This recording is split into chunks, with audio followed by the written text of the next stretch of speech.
A very good afternoon to our followers on social media. My name is Lahja, Nashuta, and welcome to our On the Spot. In our today's show, we are with the President of United People's Movement, UPM, Mr. Jan Van Wyk. Mr. Jan Van Wyk, thank you for having us and taking your time from your busy schedule to engage us in this program. To start with, perhaps you can just give us a brief background of UPM.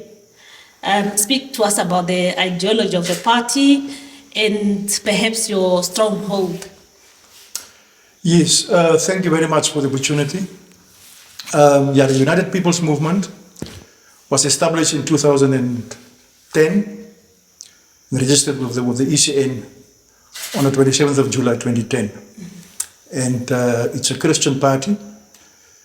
Our constitution make it very clear that, we recognize God as the supreme leader.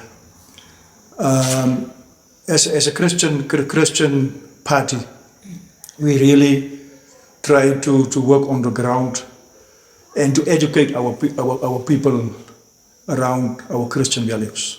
We have seen that after so many years of independence, moral values has dropped. There is no more respect from the younger generation to the elders, and you can name it. We have been in the Hardap region for some time, and we have now started to roll out to other regions, but Hardap remains our base, sort of our stronghold. So what we are trying to do is to encourage people to be part of the political system in this country. We have seen a lot of people not interested in voting because of empty promises made. And from our side, the UPM is really trying to get involved the people that has been out of the system for some time now. Yeah, that is basically. Yes, a lot have been happening with your party. Starting with internal issues, if I may put it that way, and the party being thrown out of parliament and the court cases and so forth.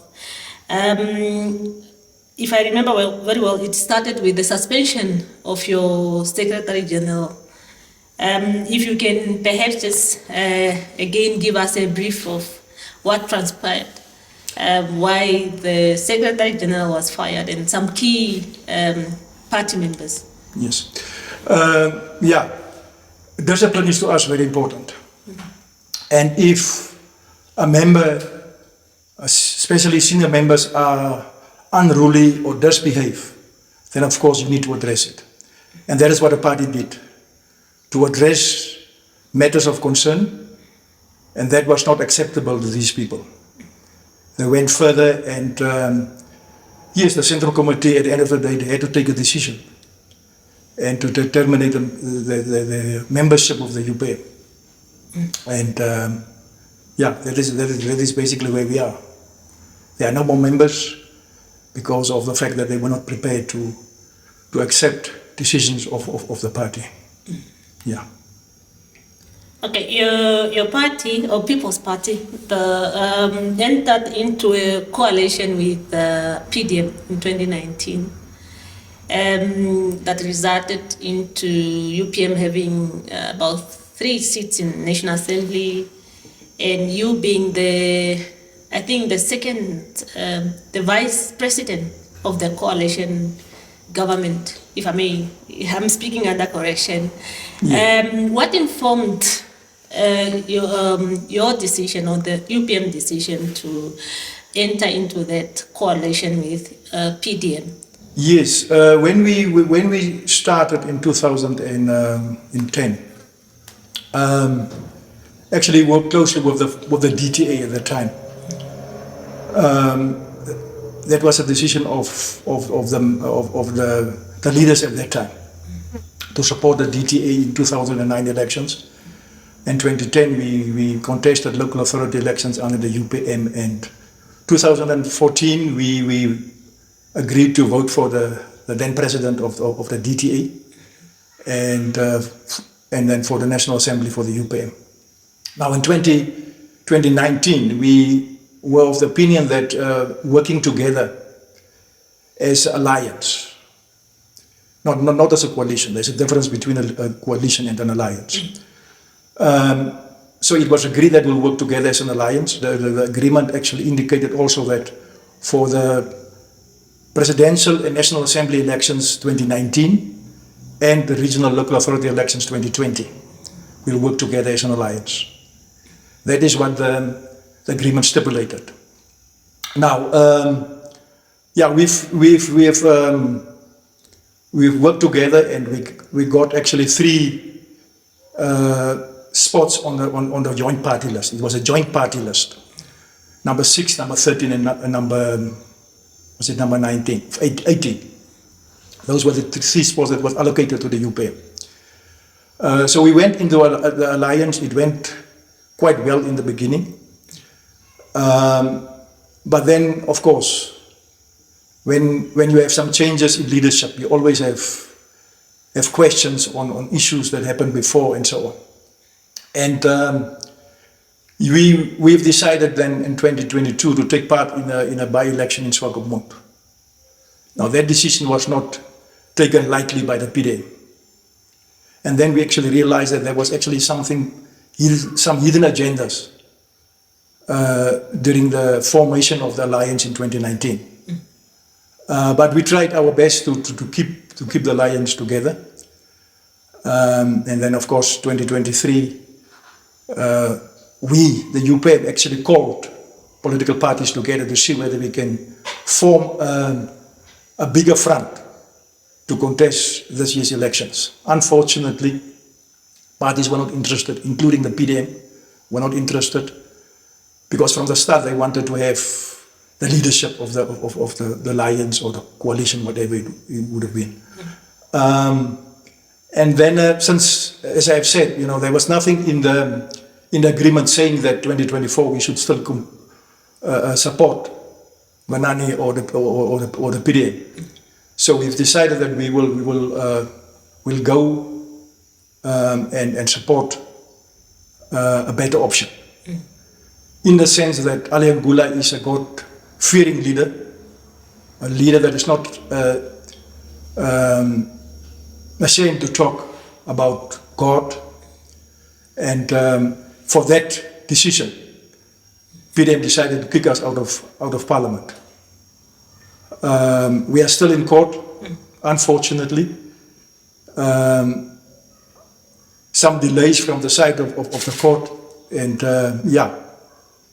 it of course affected us very, very badly. The fact that we don't have resources, financial resources to really roll out our campaign, and that is where we are currently.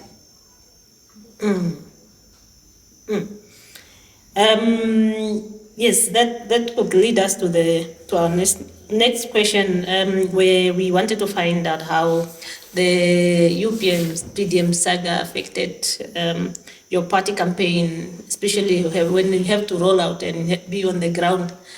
And I think we just spoke about that. Unless you want to end more as to whether that also affected the party members, the sympathizers. Yeah, I would say that yes. Actually, we got a lot of sympathy from the electorate out there. It's difficult to get to all corners of Namibia. It's the first time that a UPM contest elections and have candidates from all over. We have from the Zambezi region up to Karas region to Omaheke, Irongo region. So, and unfortunately, we are not able to really support our candidates on the ground. So they are struggling. They are struggling, but they are using the little that they have to promote themselves and to promote the UPM and to tell people that, you know, we need to bring change. Yeah, so we are doing with the little that we have. We still have 2 weeks to go, and yeah, we really, and I also would like to appreciate the, you know, the electorate out there that really stand behind us. It's not easy, but yes, you see that you have some loyal people, and they really came out. I was just very surprised by the number of, because we were saying that when it comes to party agents, we will not be able to field party agents. But as from last week, there is just a lot of people who are interested in serving at polling stations across the country. I just received some names now from some BC, and that is really something that encourages us, and yeah, it actually lifts up our morals. So yeah, we are doing what we can. Maybe just to mention that from the 1st of April until the 1st of October this year, we lost actually 1.75 million that was supposed to come to the UPM, that is now in the coffers of the PDM, and they are campaigning with this money comfortably.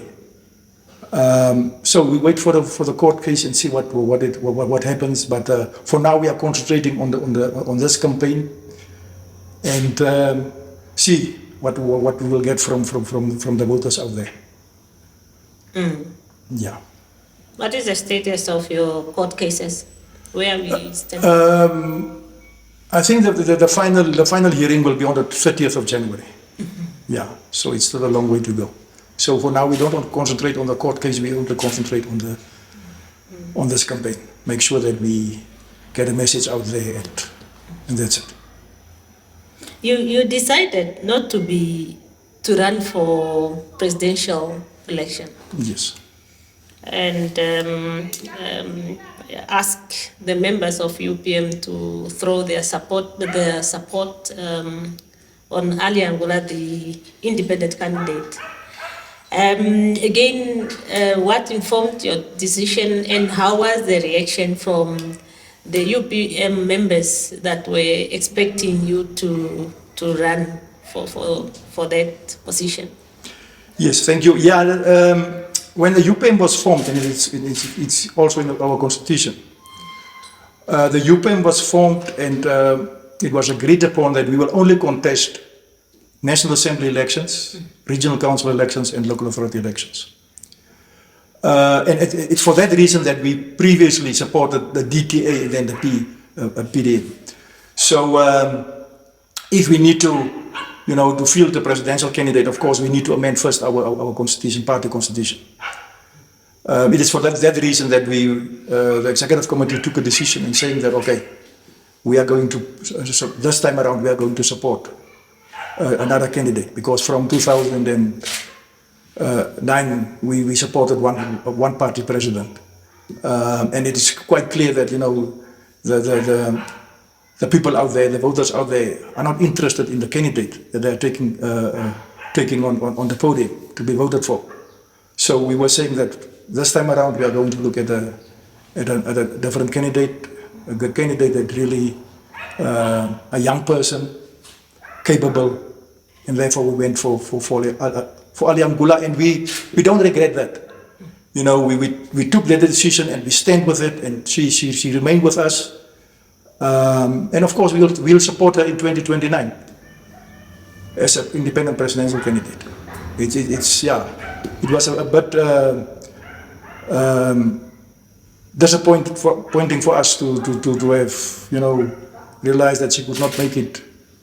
But that was just because of the system.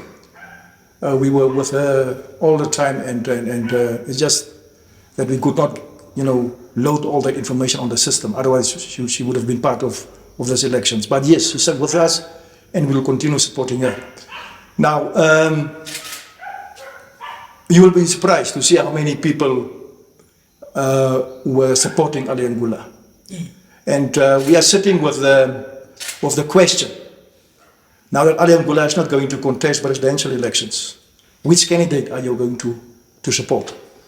And that is is a question that we hope we'll answer within the next week or so. Because we need to give direction to our voters out there.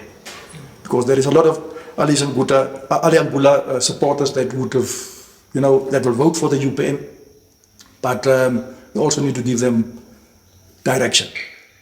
So yeah, our people are still positive that 2029 she will come through, and we are quite sure that the time has come for the women to lead this country. So the party is not planning to amend the constitution anytime to allow not at its this own stage. Candidate? No, not at this stage. I think for the next 5 years we are working to get Ali Anguilla into State House. So there's no need for us to amend now the constitution just to give us the opportunity to field for the president of the UPM to contest elections. Okay, how is the campaign going? What are some of the hiccups? Yes. Yeah, it's, to be honest with you, it's going very slow. As I've said, it's difficult to reach all the areas. I've just received a call yesterday that people want to see me in Upur. It's just not possible right now. So what we now do is to making use of our phones, making use of the social media to really roll out our campaigns, and then of course in the different areas we are having our candidates on the ground going into communities and spread the message.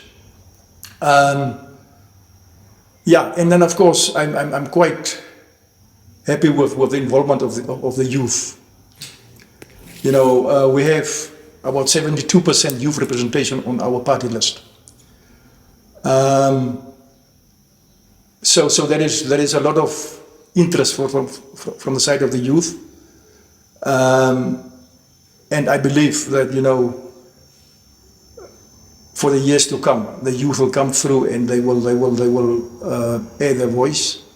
They do have now the opportunity through this representation on the UPM party list for this year's election to elect youthful leaders into Parliament to speak on their behalf.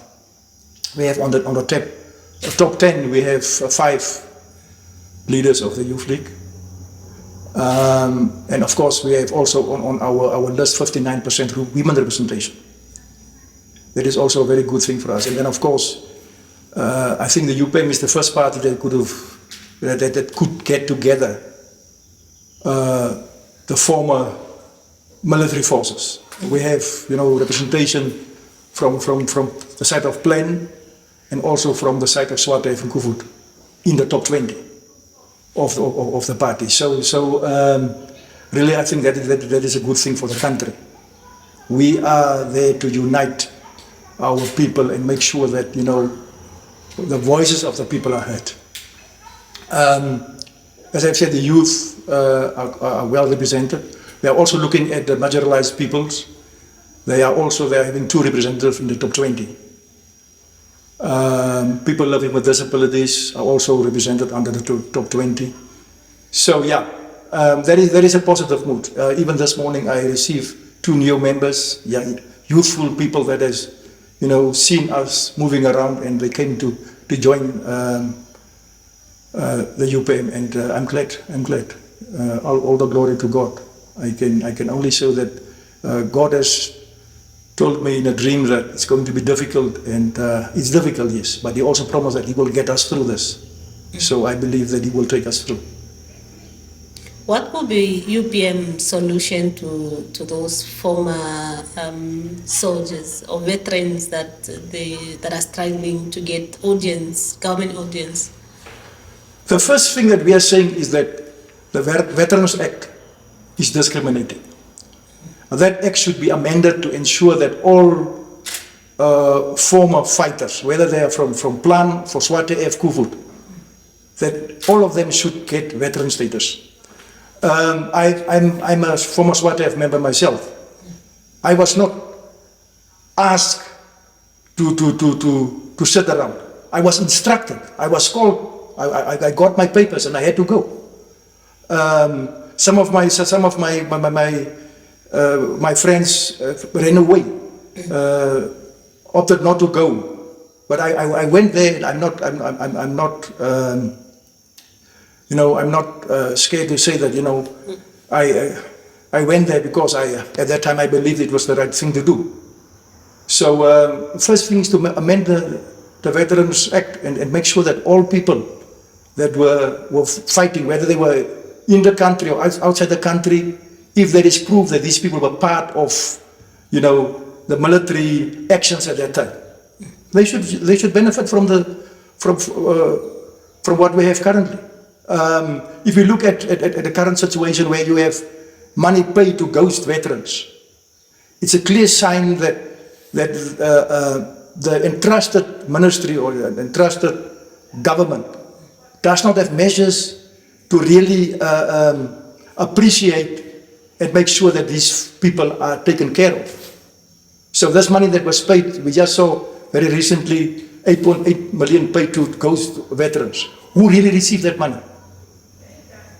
So why should ghost veterans receive money while the veterans, whether they were Swarte F or Kufut or even Plan, there are a lot of Plan combatants that are not receiving anything for reasons known to people in high positions only. So what we are saying is amend the law for all of them to benefit. And maybe at this stage I can urge these people to stop listening to empty promises and messages from wherever about money that is somewhere. There is no money waiting for us. We need to stand together and make sure that we get a voice, a strong voice to really address our issues. Yeah. I'm aware of a few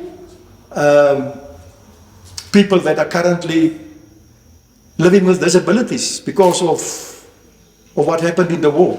These people are not getting anything. They are relying on that 1,600 they are currently getting as old age pension. Nothing else. And this is not fair. Yeah. Okay.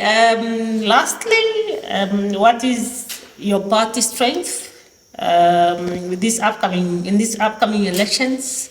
Why do you think people must vote for you? What are some of the changes that the party planning to bring forth if voted to power? Yeah, thank you very much. The UPM for now is going to contest National Assembly elections just to get numbers into the National Assembly. We are realistic when saying that we don't have the numbers to take over government. Currently, youth involvement is our biggest asset, I would say. If we look at really over the past few years, we struggled to get the youth involved, and this time around, we are happy that the youth they are prepared to come out, to talk for themselves, and to represent the peers. So we are saying that yes, we have given that platform to the youth. They are ready to use it. It's for them to get the thousands out there to the polls on the 27th and let them vote for them to get into the National Assembly and to represent them. Now, the UPM is a Christian party. We are saying that we need to bring back the Bible. Now, if we talk about bringing back the Bible, we first need to bring back the Bible into our houses. We need to start in our houses. We need to start in our communities. We have done a check in some of the informal settlements here. And out of 7 houses, only 2 houses had a Bible. And that is a very big concern to us. If the parents is not there really to guide their children, then this nation is going nowhere. Bringing back the Bible into houses, bring back the Bible into schools. People are asking, but how will you do it? What we are saying is that we do have a responsibility. We need to turn back to the Lord. we are claiming as a country that we are having 95% Christians in this country. But if you look at our situation on the ground, that is showing something else. So we need to turn back to the Lord. We need to get the Bible back into our houses and then get to the schools to make people understand that yes, with your rights, there are responsibilities. Currently, we are just telling people that you have rights. We are just telling our children that you have rights. We are not telling them that they are having a responsibility towards themselves and towards the nation's generations to come. Because the children of the day will be the parents 10, 20 years from now. And if they don't have a really biblical guidance, this country is going to go down the drain. So the opportunity for us is now to sit back, and my plea is to church leaders in this country to get together, stand up, and do the right thing. Church leaders, the church is very quiet. Very quiet. The church should come out and really address issues. We are seeing gender-based violence. The gender-based violence, if you look at the age group involved in this gender-based violence, these are, the majority are from the period 1990 and younger. So somewhere we made a mistake and we need to rectify that. And the church should play an active role in that. Then of course we are saying that as a nation we need to respect each other. The younger generation today do not respect elders. And that is something that we need to address. We need to address it in our communities, in our houses. And one of the biggest problems that we are sitting with is this shebeen issues, where people are sitting at the shebeens because of unemployment. I don't have work, but I do have for $10, I can go in and get a cup of something here at the shebeen. What we are saying is that local authorities should really address the issue of shebeens in our communities. Now we can only address the issue effectively if we craft some laws in the National Assembly to help local authorities to really address the issues. So the UPM is saying that give us a mandate to go in there and address issues. Laws needs to be amended. We have seen that we tried with private members' bills to change some legislation. It's not easy. You need to have numbers in the House to make sure that you effectively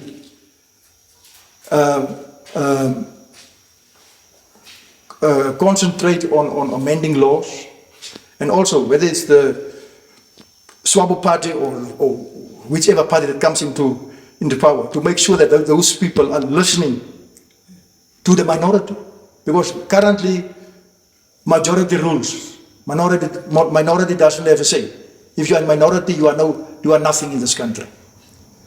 The rights of minorities is in the fire currently.